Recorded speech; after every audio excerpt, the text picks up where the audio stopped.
transmettra tout ce qui se sera passé ici. Soyez-en rassurés. J'ai un suivi pour cela. Honorables députés, sénateurs, mesdames, messieurs, les représentants de la GIZ et partenaires techniques et financiers, distingués invités, mesdames et messieurs, en vos titres et qualités.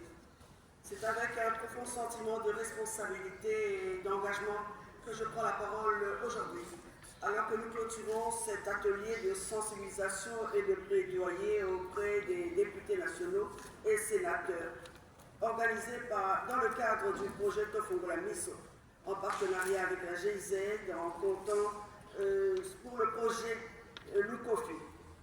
Je tiens tout d'abord à remercier tous les participants pour la richesse des échanges et la profondeur des réflexions qui ont animé ces travaux.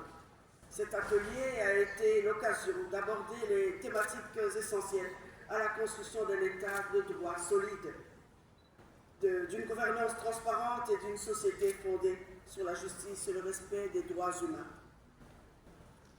Une société ancrée dans les droits humains.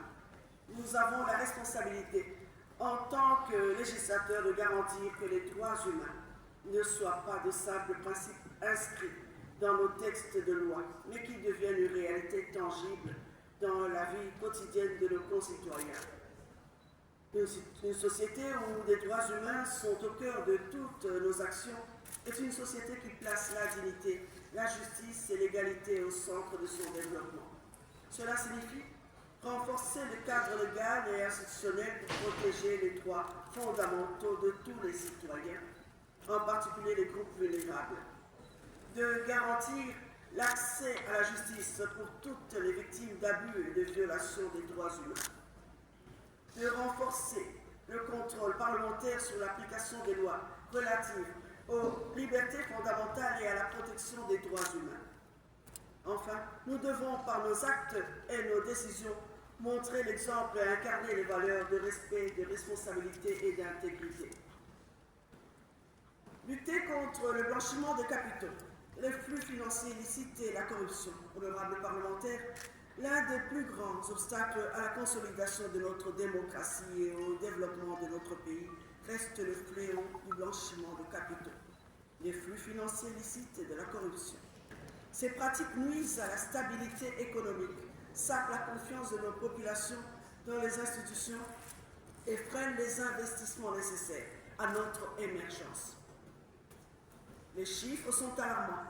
Chaque année, des milliards de dollars échappent à l'économie nationale à travers des circuits opaques, privant ainsi notre pays de ressources précieuses pour l'éducation, la santé, les infrastructures et le bien-être de nos concitoyens. Pour y faire face, il est impératif que nous renforcions notre arsenal législatif et que nous nous engagions à 1. Adopter des lois plus strictes contre le blanchiment d'argent et le flux financier illicite, en conformité avec les standards internationaux. 2. Exiger plus de transparence dans la gestion des finances publiques et des marchés publics. 3. Renforcer les mécanismes de contrôle parlementaire et le pouvoir des institutions de lutte contre la corruption, telles que la Cour des comptes et l'Agence de prévention et de lutte contre la corruption. 4. Encourager la coopération régionale et internationale pour traquer les fonds illicites et récupérer les avoirs détournés. Enfin, 5. Nous devons mettre fin à l'impunité et garantir que ceux qui s'enrichissent illégalement aux dépens du peuple congolais soient traduits en justice. Enfin, le rôle clé du Parlement. Le Parlement a un rôle crucial à jouer dans cette lutte. Nous devons être des acteurs du changement, non seulement en adoptant des lois adaptées, mais aussi en veillant à leur application stricte et effective. Je vous exhorte donc, honorables députés et sénateurs, à poursuivre ce plaidoyer dans vos commissions respectives, à initier des débats législatifs porteurs de réformes et à sensibiliser nos populations sur ces enjeux. Cela et notre engagement doit être total et sans faille, car c'est notre crédibilité et l'avenir de notre pays qui sont en jeu.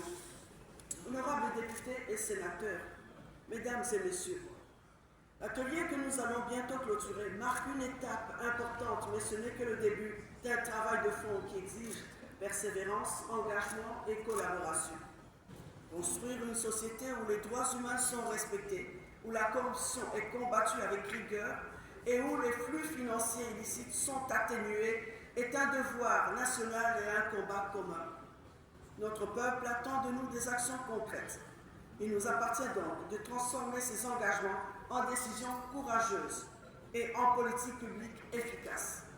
Ensemble, bâtissons une RDC, République démocratique du Congo, forte, juste et prospère. Sur ces mots, je déclare donc officiellement clos l'atelier de sensibilisation et plaidoyer auprès des députés nationaux et sénateurs organisé dans le cadre du projet Tofongola Miso en partenariat avec la GIZ pour le projet Nukofi. Que vive la République démocratique du Congo. Je vous remercie.